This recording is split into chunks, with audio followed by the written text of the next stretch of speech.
A very good evening to all our viewers, and welcome to this week's edition of The Agenda. My name is Taiwan Jabala, your host, and tonight again we continue from where we left off last week as far as the conversation around the issue of genocide and the proposed 18.6 billion that Germany has promised to pay Namibia basically in place for what has transpired between 1904 and 1908 is concerned. The proposal has been described as an insult in some communities who feel Namibia negotiated in bad faith. To discuss that with me tonight, I'm joined by Martin Matsuib. He is a local historian who is also a school teacher here in Windhoek. And of course, Mr. Bernadus Swartbooi. He is the leader of the Landless People's Movement. Gentlemen, welcome to the show. Thank you, Twice. Yeah. Welcome. This issue, let me start with Mr. Swartbooi. I don't think I have seen your personal view on this subject, but I do know that LPM itself, which you represent, is very, very disappointed by what has transpired and the amounts being proposed. Give me a summary of your own views on the subject. Twice, thank you very much. We have been doing a lot of behind-the-scenes work, as you would expect, to have consultations, and we've been consulting with our colleagues in Germany and so on. There is first a very terrible, unequal balance of forces. Yeah. When you look at Germany, you're looking at a country with over 500 years of diplomacy and experience. You look at Namibia, with a statehood of only 31 years, with poorly developed capacity and capabilities of complex negotiations and so on and so forth. So that's one thing that we must appreciate fully. Yeah. Then you have the asymmetrical power relations between the former colonizer and the formerly colonized. Then thirdly, you have the question of who controlled East Germany then. Many of those people are today in charge of Germany itself, including Angela Merkel. Yeah. And the association that they've had from the East as communists with SWAPO has an important role to play in terms of this particular friendship that has resulted in this deal. So I'm just trying to give you that context so that you understand where we come from. Very important. Now, when I looked at terminology as a lawyer, I understood why people could be confused given poor quality of capacity. When Germany uses the word that we will recognize genocide from today's perspective, it's a very brilliant way of saying that what we did in 1904, 1908, we do not recognize as a genocide. Yeah. It is not a genocide. Yeah. But from today's perspective, only do we recognize it as a genocide.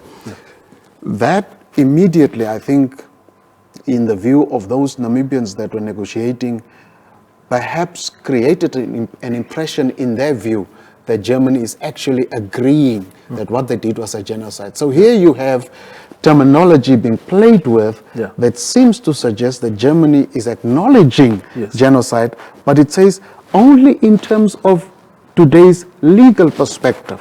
So what we did was not genocide. At the time we were doing it, it is only the perspective that has changed, and what therefore is the issue is that Germany still essentially disputes the major crime it committed and is minimizing therefore, principally because they don't fundamentally accept that they committed a genocide, therefore the reparations part is also minimized. And so that's an important point that the negotiators missed out. So from our point of view, there is a whole host of international legal instruments that would disagree with the German approach and the terminology, but overall that would have disagreed with both the German state and the Namibian state in terms of how they handle this issue. So for us, it is a really sad day the matter, even with a time frame of 2 weeks that the government of Namibia is giving itself to table this matter in Parliament, have it ratified in 2 weeks and have the agreement finally signed. Even after it is ratified and signed, the matter unfortunately will not be done and dusted, because the United Nations Declarations on the Rights of Indigenous Minorities, the United Nations Covenant on the political and cultural rights of people, the United Nations Covenant on the economic and social and political rights of people, all of these international instruments are against what this government has done together with the Germans. In fact, quickly, Twes, in 2017, the United Nations Working Group on Indigenous Africans wrote to the Germans and said, please make sure you include the affected, and I want to add the afflicted communities. It was ignored. In 2018, May, the United Nations Periodic Review wrote to Mr. Haas and said, please again make sure that in these negotiations the Ovaherero and the Nama are included. That was ignored. So much so that in November, on 2nd November 2018, the United Nations High Commissioner for Human Rights, Mr. Michel Bachelet, wrote to the Foreign Minister of Germany, Mr. Heiko Maas, to say, you've got to include these communities, because in the absence of these communities, you would not have a well-functioning process, because you've got to apologize to somebody. Who is that going to be? Your crime is not against a state. It's against particular individuals. Who would that be? Your apology will have to be accepted by somebody. Who would that be? Your processes of reparations in terms of international law has about 4 or 5 issues that I would quickly mention. One of them is restitution. That's the whole context of reparations, includes restitution, rehabilitation, compensation, and guarantees for non-repetition.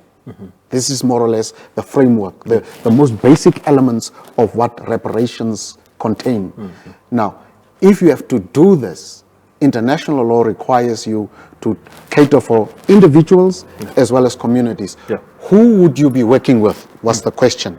And that question is not answered in the joint declaration. So we condemn this thing with the contempt it deserves. At best, we can see it as round 2 of the German Special Initiative. You remember the German Special Initiative? That gives goats. That gives goats. And mind you, at that stage, I was the governor of Karas, and I think around that time, Germany was still the 3rd largest economy on earth, and it was giving something like 5 cattle to the Hereros and 11 goats to the Namas. And I was saying, fellas, what is this? The largest economy in Europe is doing this. So we can't be living with this thing, really. Yes. Mr. Matsuib, I have 2 questions for you. One is, when you were coming in the studio, you said you are very angry. Emotionally. You said you are very, very emotionally hurt, or in some way. So the first question is, what hurts your emotions first? And secondly, what do you make of the declaration that we have seen this week that says now the Damaras and the San will be part of the targeted communities in terms of what is coming from Germany? Thank you, Trevor, for the opportunity, I would say. First of all, let me start by saying that the whole process of the genocide negotiations was skewed. Skewed in the sense that the initiators had only 2 tribal groupings on the forefront. The Hereros and the Namas. When they initially started negotiating with the genocide process. And whatever committee was there, the committee just have a mention of the talk about the Hereros and the Namas that actually suffered in the whole genocide process. That was skewed. The second, the mere fact that the victims of the genocide were excluded in full participation in the whole process of the genocide negotiations with the Germans was also skewed. So that's basically it. And I would, for example, like to say it from the perspective of the Ngukwe people, because I would like to use the word Ngukwe. Yes. Yeah, you know. Which ones are those? Yeah, the Damaras. Okay. Yeah, so Ngukwe literally means black people. Okay. Yeah. Yeah, so initially, well, the German rule started in 1884, and it lasted around 1915, 1917, where the Treaty of Versailles was signed and the Germans were punished by the League of Nations. Yes. Yeah, so now, before 1884, there were two tribal groupings actually that suffered genocide en masse from the two, because I would not like to mention about the two very aggressive tribes that actually entered the country, and those were the Namas and the Hereros. And eventually the German rule, which took place from 84 to 1915, and an extermination order issued against the Hereros through the Montreux directive, I assume. So, and this extermination order killed several people, which included not only the Namas and the Hereros, but also the Damaras and the San people. So, and there were numbers mentioned because, for example, in our annals, we have got numbers like there were close to 30,000 Damaras who died in the whole genocide process. Yeah. And we have numbers that indicate that there were approximately 10 to 15,000 Namas and 30,000 plus Hereros. So these are not verified, but those are the estimate numbers that we have. Yeah, and there are certain battlegrounds where, for example, the Damara people were killed, which, for example, because I do not know if I had to open this Pandora's box, but like, for example, the Hamakari. I know where he's going. Hamrakariske. Yeah, so which was claimed by the Hereros as the place where the Hereros were killed, but in fact it was the Damaras that were killed by the Germans in this place. So basically there are certain sensitive, very sensitive and emotional issues involved. And when your invitation came, I called several of my elders, and they were actually concerned about the fact that the Damara, the Ngukwe, were not really very aggressively involved in the whole process when these genocide talks actually started, standing on the same footing with the Namas and the Hereros and be part of the whole process, not only to be mentioned as passing. As partial beneficiaries in the whole process. So this is actually what it drives to, and this is what the feeling of most of the Ngukwe people on this whole genocide issue. I hear you. There's when the Namibia and San reported on Thursday that the declaration has now incorporated the Damaras and the San. When we put up the page on Wednesday night on social media, I had several calls, some of them very late in the evening, asking where do these groups all of a sudden come from and stuff like that. As someone, Mr. Swartbooi, who has followed religiously those developments and having studied the history of what transpired, that inclusion, is it misplaced or is it well thought? I think, Troyes, absolutely. Your newspaper is increasingly, under your stewardship, becoming and I'm very careful to say it, but becoming fairly progressive. Thank you. Yeah. Thank you very much. And I'm happy that you're asking. It's, I think, one of the excellent questions you're asking. First, Mr. Matsuib is saying it's 30,000 Damara. I think my reading that I've had is that it's actually 30% of the Damaras that were wiped out, which is a huge number. And therefore it is correct for you to have included the Damara people as the victims. Then there was a third extermination order issued. While not against the Damaras, there was none ever issued, but in 1911 there was an extermination order issued against the Heng Om San, specifically the Heng Om San, not all San, but the Heng Om San, who, as you know, recently also had the Etosha case in court and so on and so forth. So the whole Heng Om group from Etosha, sharing a bit of it with the Ondonga, all the way through Otavi to Okarusu mine, and to what you today have as the Bitu Gold mine, and then Ochivarongo, that vicinity, clearly, if you today look at it, is commercial farms. Yes. So clearly the San, particularly the Heng Om, were direct victims of this matter. And because the intrusion into their lands became quite systematic and quite aggressive, they began to resist as a Heng Om community. So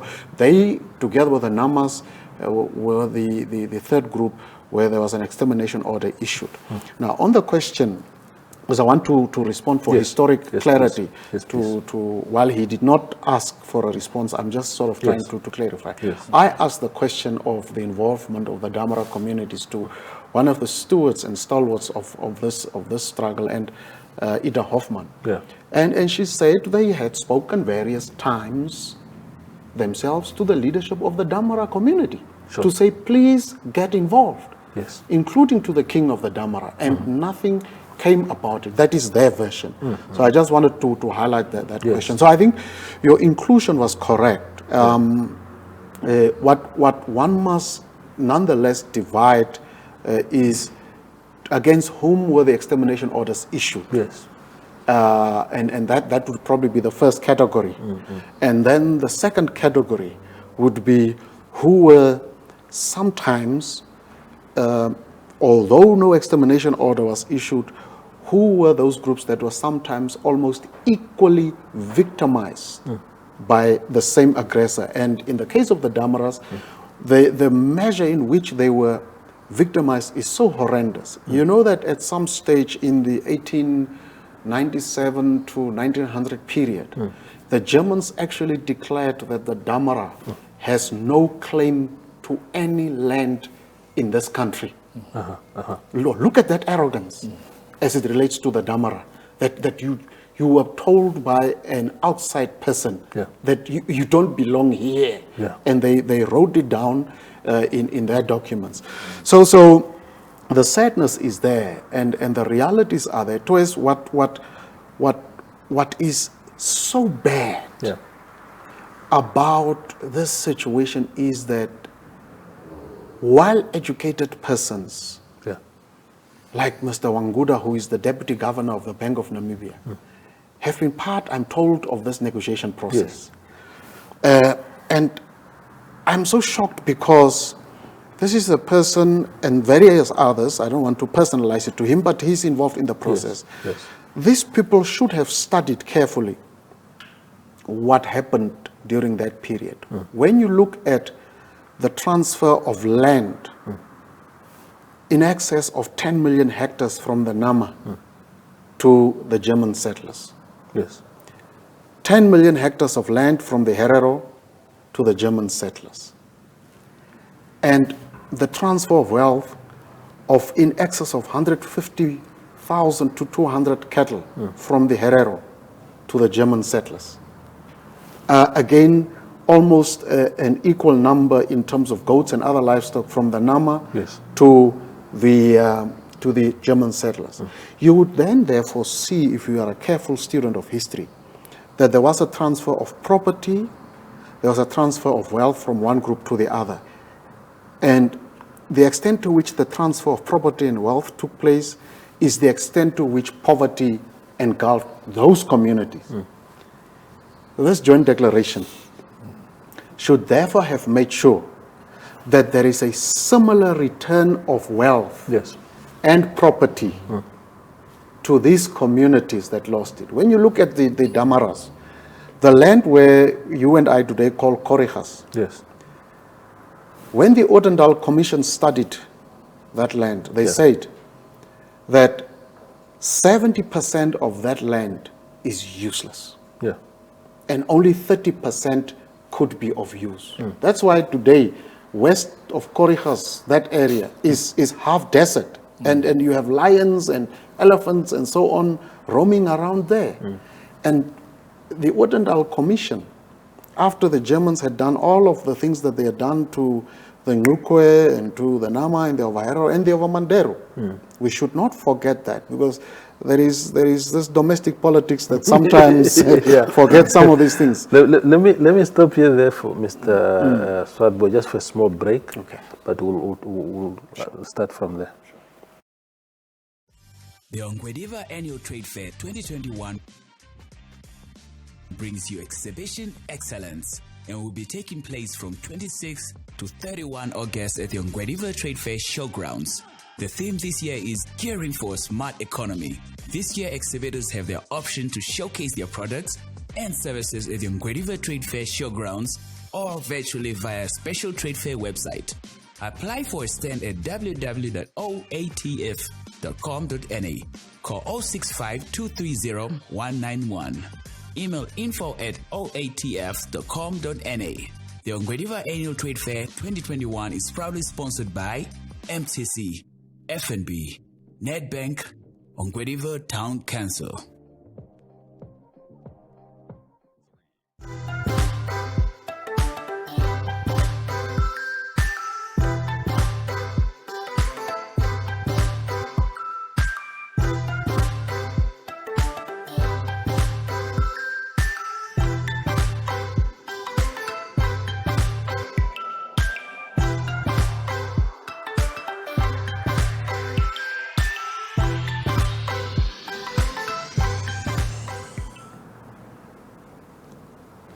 We are continuing with the agenda. Of course, I'm joined by Mr. Martin Matsuib, who is a local historian, and Mr. Bernadus Swartbooi, the leader of the Landless People's Movement. Before I return to Mr. Swartbooi, Martin, tell me just why, in your observation, the Damaras were really not part of these negotiations. Is it because your community doesn't have strong characters that are worth having in that kind of committees, or what went wrong there? Yeah, sure, because I have a very good friend with whom I'm working in the NGOs, Uhuru. And, we were sitting in the office and chatting, and he said, these Damaras, you Damara guys, you have got strong potential. And the biggest problem I experience with you guys is you do not stand up and claim. Because you do not claim positions in the government, and you are not deployed at the correct places where you are supposed to be. You do not stand up and claim, for example, this issue of the genocide, and the strong Damaras that I know of, they are just there, they are living their life, and they're just enjoying themselves, and which, in fact, it holds a whole lot of truth in it, because I do not know, because I'm not a Damara psychologist, so I would not know what to say about this. But seriously, it's a high time that the Ngukwe people should actually stand up and claim their rightful place in the history of this country. Because besides what happened during the period of the genocide, there were stages in the liberation struggle. And then, for example, they played a very crucial role in the 1970s, when the liberation movement was banned. Actually, the Damaras played a crucial role. So the Damaras need to stand up. I do not know, and that's why I said initially in the whole process, the whole issue of the negotiations of the reparations for the genocide was skewed.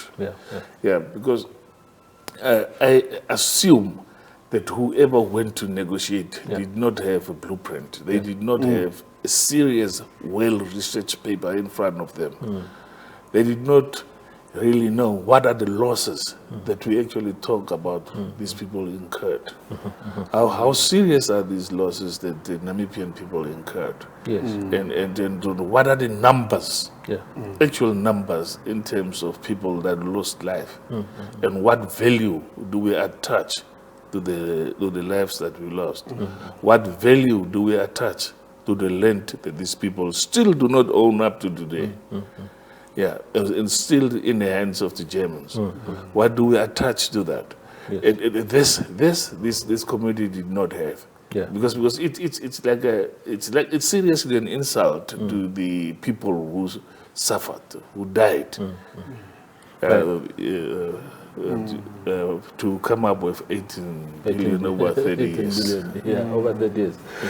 And that brings me to the question to Mr. Swartbooi. You alluded to something earlier, I think in your very first answer, was about the diplomatic resilience that Germany had in these conversations.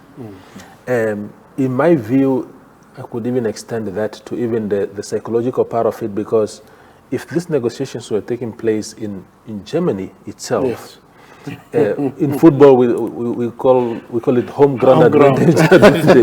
When Manchester United is playing at Old Trafford, their chances of winning against Chelsea that came from London is always higher. So there's a psychological advantage already. We had Dr. Ngaviro, and I don't want to cast aspersions on him. I don't know him personally, but I know that of course he's a veteran in his own way. But when you go to Germany as a Namibian team, you arrive in Munich or whatever airport, you get picked up by a convoy of German cars. They put you in a good hotel, treat you nicely. Then tomorrow morning you are in the boardroom with a fully fledged team of German thinkers. What chance did we have to really come out of that boardroom with anything? Absolutely. Your question is so perfect and so spot on, because if the relationship was one of equals, you would either have it at a neutral venue, or you would have home and away games. But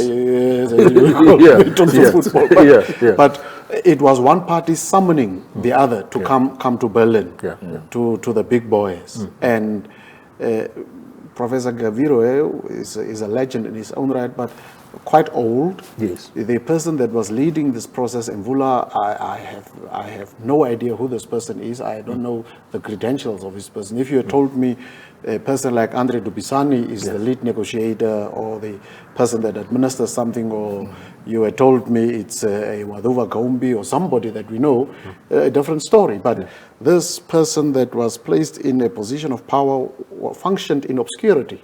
That is one. But I think you are correct too, in terms of the broader issue that you are raising, Toys. It's a very fundamental issue that you are raising, of the relationship of post-colonial Africa with its former colonizing master. That we are still, as post-colonial African states, essentially subjects of those that had colonized us, and that we, because of bilateral aid, essentially bow to the former masters. I have been so pleased to see that France, for instance, admitted its complicity in the genocide in Rwanda in '94, and that President Kagame sent a minister to receive the French president at the airport. I thought that was well done from him. And that sort of power we are unable to project, because we are still considering ourselves racially inferior. We consider ourselves beggars and those that must humble ourselves to obtain some sort of favor with the Western world. And I was asking the question to one of my colleagues that, what if we try to litigate this matter in the European court system? And of course, he's a well-renowned public international lawyer. He said, oops, you're opening up greater allies for Germany. And he said, who is Europe today? He said, Europe is France, colonial master. Europe is Portugal, colonial master. Europe is Spain, colonial master. Europe is Belgium, colonial master. Europe is Holland, colonial master. So the question that comes to us along the lines that you're asking is, has Europe really ever moved on toward recognizing Africans as equals? If you compare the Holocaust of the Jews and that there were actually over 278,000 Jews given lifelong cash payments as pensions, those that survived, compared to the direct statements that are made here that there will never be cash payments. Whereas we could be saying, for instance, that no, every Overherero, Nama, Banderu, San, and Damara should be able to get for the rest of their lives a cash amount of, say, 10 or 15,000 as part of direct compensation. Because here you are dealing with individuals and you are dealing with the community on the other hand and so on. This type of the asymmetrical relationships where one is weak and continues to be weak as they were in the early 20th century continues to define essentially the relationship of post-colonial Africa with its former colonizers. And you will always see, Toys, even in the joint declaration, the wording, our special relationship, the bilateral aid that Germany has given to Namibia, it makes Namibia the highest recipient of our aid. And so you can't canvas anything out of us more than what we are giving. And what we are giving here is actually a kind gesture in which we must feel better. And it's really sad how our independence, when it has to stand the test against those from whom we actually obtained independence, that our governments and our states fail at the first hurdle. And you are correct. When people are driven in limousines, they have no blueprint, you fall flat. I mean, I was astonished to read, Toys, and I'm taking a lot of your time as usual. In September, I think 1903 or so, 2,185 soldiers left the port of Hamburg, destined for Wolfish and Swartbooi, alongside 2,126 horses with huge quantities of guns. So much so that by 1904, the total German army presence in Namibia equaled 20,000 men. Now imagine 20,000 army officers. How big is that not? I mean, we Namibia has about similar size.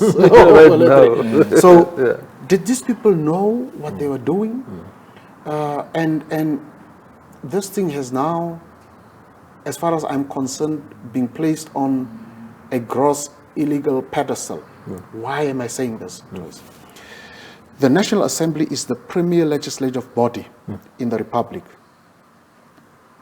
Chief Goima Rurako comes and tables a motion on genocide, which says also that part of what we must do is to claim from the German state, but also from German private companies. That motion is unanimously adopted by the National Assembly. The executive has now to go and implement a unanimously adopted motion that has legal implications, that has legal weight. They have to go and implement it. The executive goes and changes not only the format, but the placing order, because it says that the affected communities must lead the process with the government as the support structure. It got changed, that the government leads the process and selected few of the belligerent community members from the. I saw today there is now suddenly a Herero and Nama Council. It's a new creation now, divide and rule. So is it, Toys, in the first instance, the decision to go and engage with the Germans, on what legal grounds is it based? If it did not follow the decision and how that decision was arrived at and what the content of that decision was, if it did not follow the motion, is it legal? Clearly it is not. And we'll have to see whether it stands the test of time. Then secondly, when then, from the Greek times to the period of Enlightenment and so on, when governments were of such a nature that people could gather in city-states and take decisions, that has changed. You now have people that are sent. In a matter of this nature where we have representative democracy, you have taken the motion, you have changed it, you have gone to Germany. They go and make an offer. You are a representative of the people of Namibia. Should you not have come back to the communities to say, fellas, this is what these guys are offering us. What are your views? Instead of you constituting yourself as the ultimate sovereign and taking a decision, and now you are trying to organize the sovereign through breaking them up and creating other substructures and so on. And is it also correct that the mover of the motion happened to be the paramount chief of the Ovaherero? You have excluded the Ovaherero traditional authority. I hear you. Is it correct? I hear you. It can't be correct. I hear you. Before you go on a second break, Martin, on the show last week, and I had a member of the German-speaking community, and I've posed the question to him whether there is anything at all that the local German community is prepared to do in terms of recourse for the affected communities. Because we could say we may not be satisfied with what the Germans in Germany have proposed, but at least they have done something. What is it that the local Germans must do to please a Damara man like yourself? We just have to go back to the origin of this whole discontent and why, for example, we needed some reparation. Because in the first instance, the people that were affected by this genocide, they lost land. That's the first thing. And the whole set of land, because they call it the police zone. The police zone is the area that stretches from, let's say, from Chumep up to somewhere around Hochveld, here near Okahanja. It's the most fertile land in Namibia. And that area, most of the farmers, I assume, are German settlers. So the first thing is, if the Germans had conscience, those who are currently living in the country, they would consider relinquishing this land to the people that suffered. That's the first thing. Secondly, there were some material and economic rewards, as Honorable Swartbooi just mentioned. When the motion was tabled by Chief Goema Rirako, it was not only the German government that they needed some reparations from, but the German private companies. There was an issue of forced labor. There was an issue of gross abuse of these people, especially enriching the Germans.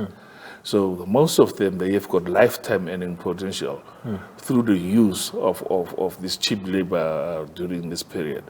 So there should be some degree of rewards, especially for the people who were working on these farms. And people that were actually subjected to this abuse. So basically, these are what we want. We want to be on the equal footing economically, and we want to have access to our land, so that we must do the farming, which is one of the primary sources of income for many of our people. Yeah, so basically those would be the two things that the Germans can consider locally. Now, Mr. Swartbooi, you just spoke before I spoke to Martin. Now, before I asked Martin, on Thursday there was something called something he says the chairperson of the Ovaherero/Ovambanderu and Nama Council, Gerson Kashirwa, on Thursday said the entire council, that council that you referred to earlier on, accepts the 1.1 billion euro offer from the German government. These were some of the few proponent voices of this deal. There's an opinion piece in Friday's Namibia and San written by the presidential spokesperson, Dr. Alfredo Hengari, who says, Chief Hosea Kutako would have been very proud of what transpired. Your take. Wow. The world looks different from the vantage point of State House on a hill. Wow. Yeah. No, Chief Hosea Kutako is turning and turning in his grave. Toys. The purpose of reparations, we must understand language. Reparations comes from the word repair. That's the epistemological and philological basis of reparations. What is it that you must repair?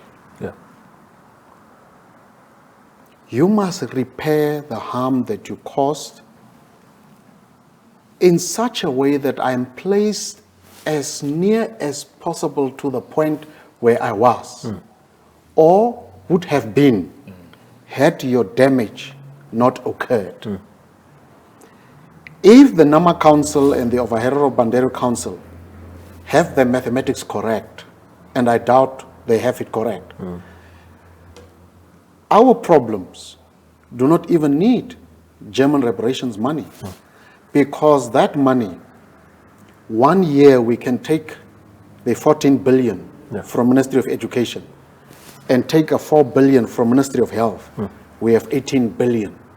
And we can resolve all the land and water problems, housing problems, all the social, psychological problems of the Nama, the Ovaherero, the Ovambanderu, and we are done with it.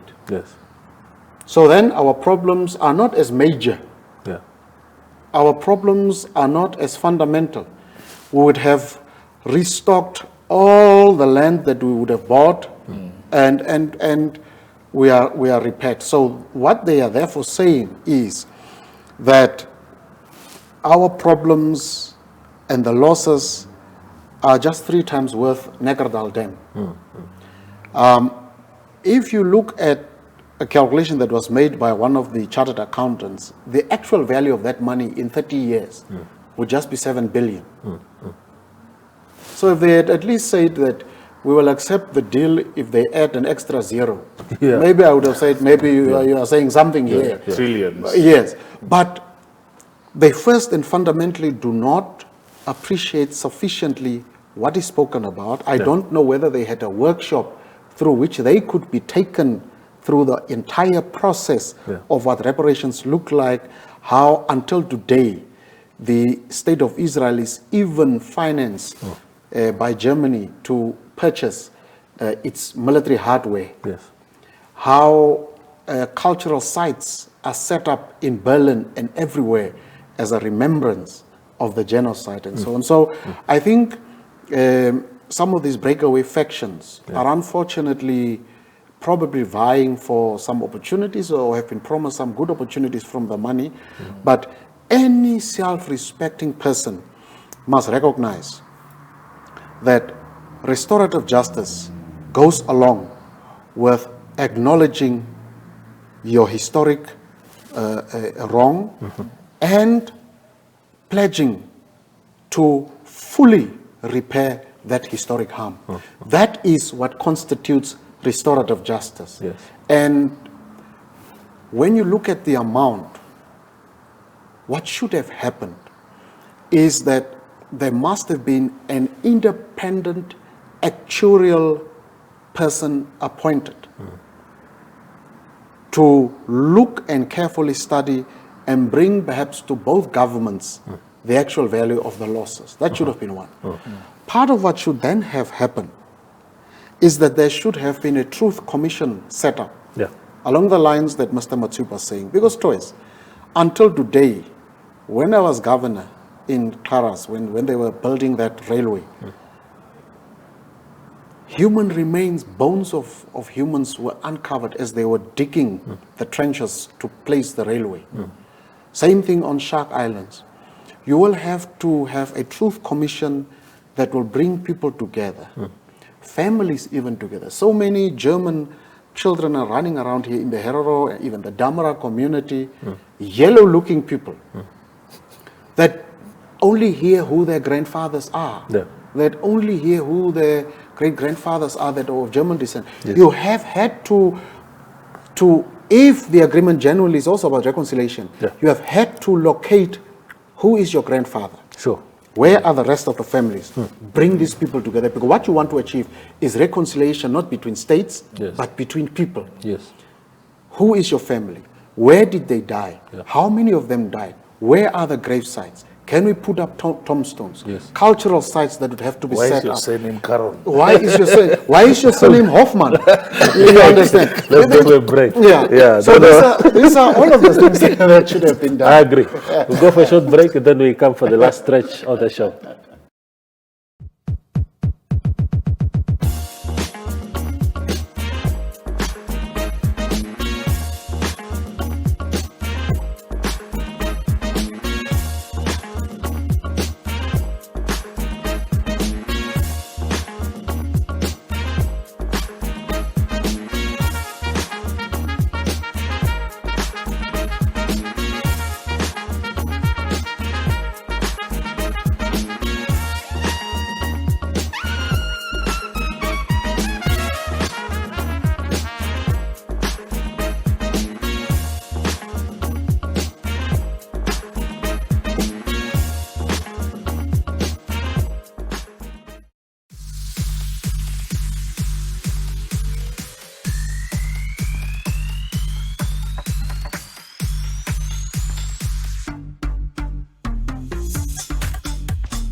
We are continuing with the last stretch of the show, and I am joined, of course, by Bernadus Swartbooi and Martin Matsuib.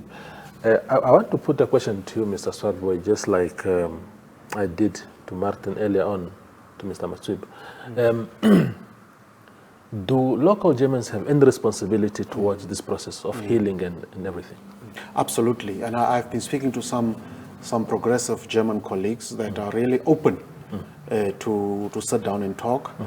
In every group you will find those that are wayward and so on, but I've been speaking to people like Anton von Wittersheim. There are really progressive colleagues in the local German community that are saying we've got to do something in terms of even land reform, but it has to be of a fashion that really produces well-being for the very beneficiaries of land reform itself.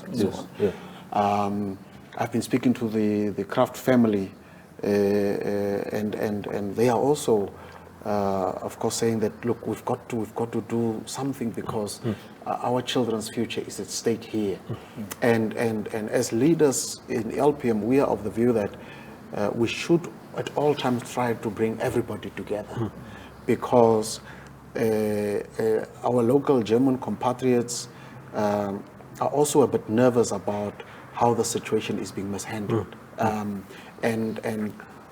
there are those that are willing to play a role. There are those that have already played a role in terms of creating jobs, in terms of helping some of their own workers to sort of move into a different set of the station. But there is, of course, more that needs to be done.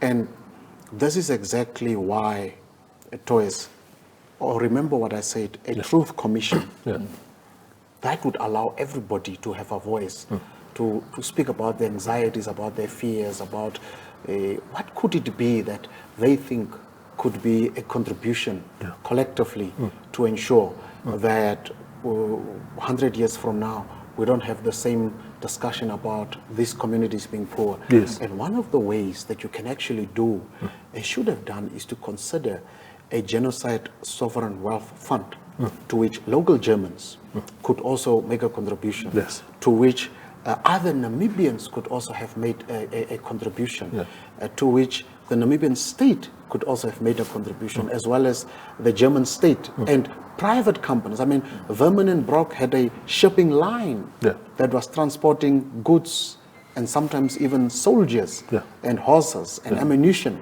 to this land to wage the struggle and so on and so forth. There is, of course, Toys, also state responsibility. Remember that Etosha was taken. Yes. And post-colonial African states also continue to benefit like the colonial state itself did. There is nothing wrong for the Namibian government to, for instance, as part of its own responsibility toward its own citizens, to say, well, you Ondongas, you shared a piece of this land. You, San, you shared a piece of this land. We'll give you some piece of the land, but we'll also give you equity in NWR as it relates to Etosha. Yes. You have Okakuyu, you have Onkoshi, and what is the other one? Halali, or rather, I'm forgetting these things, age Toys.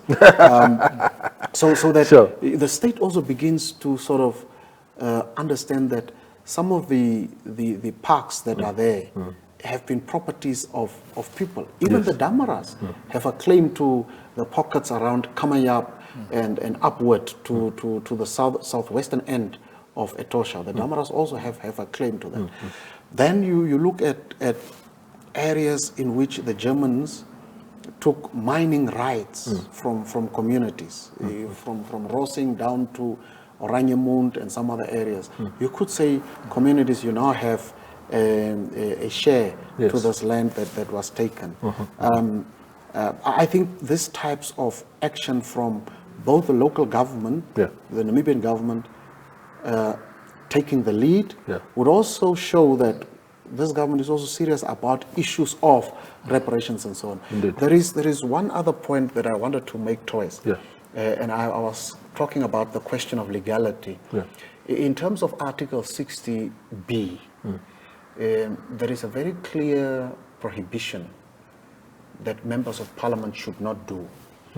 One of them, particularly in B, apart from A, you must maintain the dignity of the National Assembly at all times and so on. But then they come to B, which says you must not, as a member of parliament, seek to improperly enrich yourself, that is one, or alienate yourself from the people. Now, here, whether you're the prime minister or a minister that was negotiating or a deputy minister, once this agreement does not enjoy the unanimous support of all the affected and afflicted communities, as the motion to start the process did, if that unanimous support is not there, you have actually alienated yourself from the communities. Because yesterday, the motion was unanimously accepted. Today, the consequence, the result, the execution of that motion is not unanimously accepted. Then there is a fundamental problem. You have alienated yourself from some components or pockets of the community.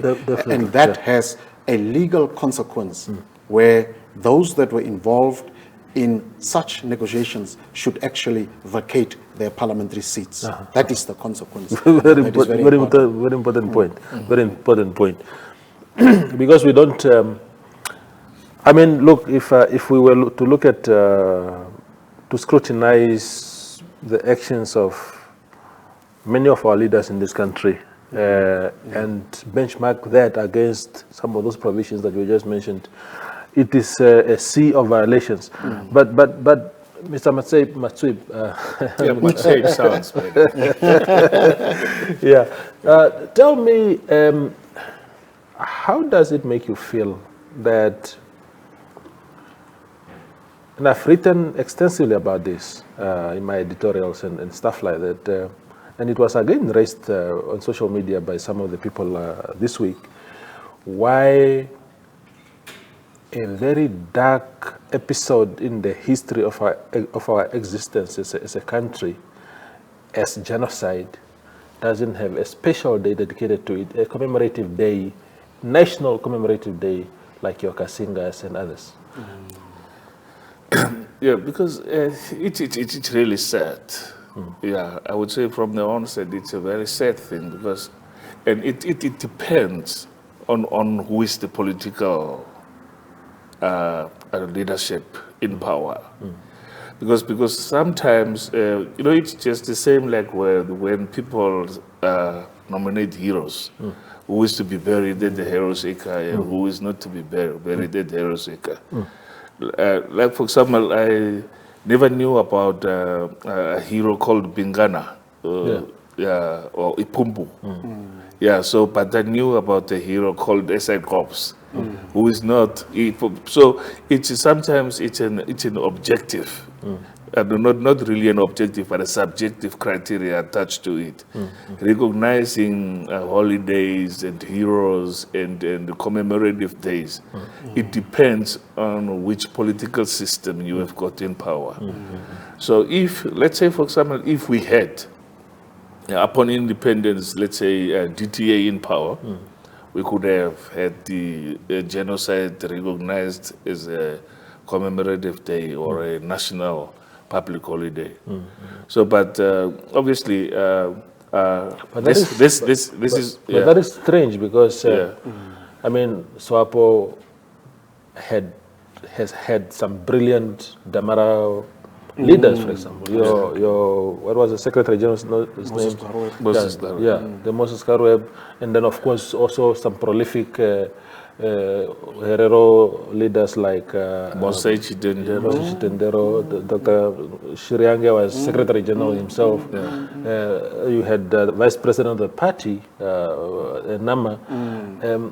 Is it just maybe I must bring the question to you, Mr. Swartbooi, to say, is it power dynamics within the party, or is it a question of, if we had recognized that as such a huge thing, then it would have contradicted our position as far as these reparations and other things are concerned? It's power dynamics. In fact, we are actually informed that there is a quiet consensus that was reached between Swartbooi and the German government that the question of genocide should never be brought up, because in lieu of that, you would be major recipients of German bilateral aid. And the Germans have kept their side of the story, and the Namibian government has kept its side of the bargain. And that's why from President Sam Nujoma to President Bohamba, it was very, very, very difficult to even talk about this. And I know there was a day that President Bohamba tried to convince me in the vehicle on our way to Notre Dame that I must talk to the Nama chiefs to tell them to desist from this genocide talk. It is power dynamics. And Toys, your writings, I must say, are improving. Your paper is becoming progressive, and I hope you remain progressive. Thank you. When people like yourselves, as part of what Karl Marx calls the historic bloc, in the media fraternity, in the intelligentsia, start to really look at what has happened to post-colonial Africa, and you start to write about it openly and frankly, it begins to be helpful. Yes. Many of the leaders that were non-Oshiwambo speaking were very afraid of what the Oshiwambo leaders of Namibian leaders of Oshiwambo descent may perceive them to be. And there was a fear that you've got to be careful not to offend Nyoma because he represents the largest bloc in the country. That is why the current person, who is one of what you would call supposedly the prolific leaders of SWAPO in his own right, had to have somebody campaign for him to say, we want a non-Ovambo president. So that there is space created for someone other than an Ovambo-speaking person to get that space. It tells you a story that there must have been a silent consensus that whoever is to be head of state from SWAPO must come from an Ovambo ethnic group. There could have been that consensus.